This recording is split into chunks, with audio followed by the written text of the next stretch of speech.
Now, you said that I claimed that the Catholics say you cannot be Freemason. Actually, Freemasons, actually, that's false. I did not say that. I said that in 1973, that's how it was. But in 1994, under Pope John Paul II, he issued something called the Papal Bull, legalizing secret society membership for all Catholics because of the Catholic journal called the Burgessi that was found. Okay? Um, that's what I was talking about. It said nothing about Masons aren't allowed to join. And that's why I said that kind of explains why the Vatican exonerated Masons in the Knights Templar. That makes sense now. No, it doesn't make sense because the document exonerating the Templars wasn't found until 2001. So why would they do 1983 open this way up for secret societies if the document didn't even exist? The church didn't even know they had it. They had long forgot about it. So that wouldn't make sense. And you said 1994, but I think you mean 1983 since the little film you put together said 1983 and all the arguments I found on the internet in 1983. So I'll just pretend like you meant 1983 and just had a momentary lapse and said 1994. I think here's your video where you say 1983.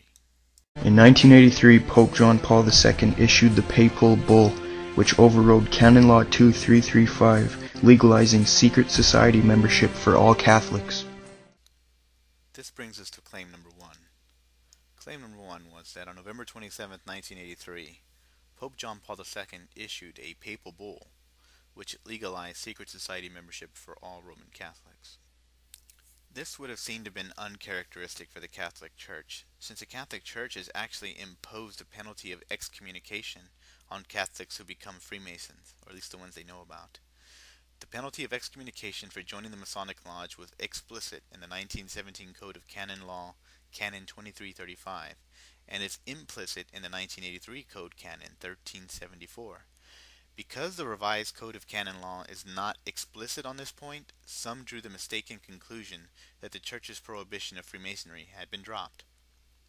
As a result of this confusion, shortly before the 1983 Code was actually promulgated, the Sacred Congregation for the Doctrine of the Faith issued a statement indicating that the penalty was still in force. This statement was dated November 26, 1983, which is interesting since the claim made by Keith was that on November 27th, the following day, a papal bull was issued. However, what is true about November 27th is on page 2 of the L'Osservatore Romano, the Vatican's newspaper, this statement was actually printed. Declaration on Masonic Associations, issued by the Sacred Congregation for the Doctrine of the Faith on November 26, 1983. It has been asked whether there has been any change in the Church's decision in regard to Masonic associations, since the new Code of Canon Law does not mention them expressly, unlike the previous code. This sacred congregation is in a position to reply that this circumstance is due to an editorial criterion which was followed also in the case of other associations likewise unmentioned inasmuch as they are contained in wider categories. Therefore, the Church's negative judgment in regard to Masonic associations remains unchanged, since their principles have always been considered irreconcilable with the doctrine of the Church, and therefore membership in them remains forbidden.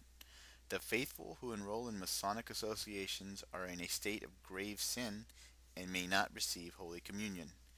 It is not within the competence of local ecclesiastical authorities to give a judgment on the nature of Masonic associations which would imply a derogation from what has been decided above, and this in line with the declaration of this sacred congregation issued on 17 February 1981.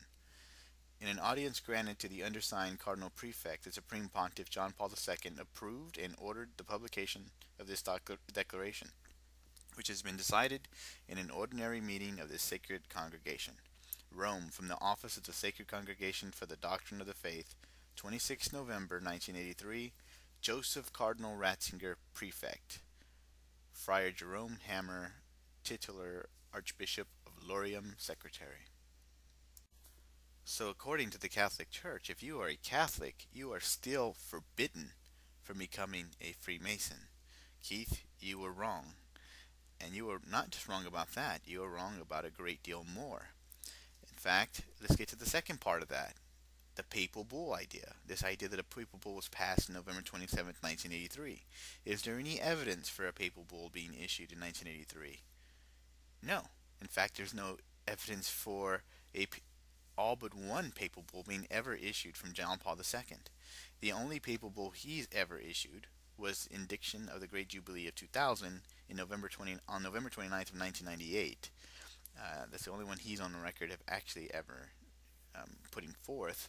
The one before that was in 1965 by Paul VI. So there is no papal bull in any historical record being issued in 1983. Now, I don't think it's just coincidence that the date November 27, 1983 coincides with this misunderstanding on what the new canon law was doing.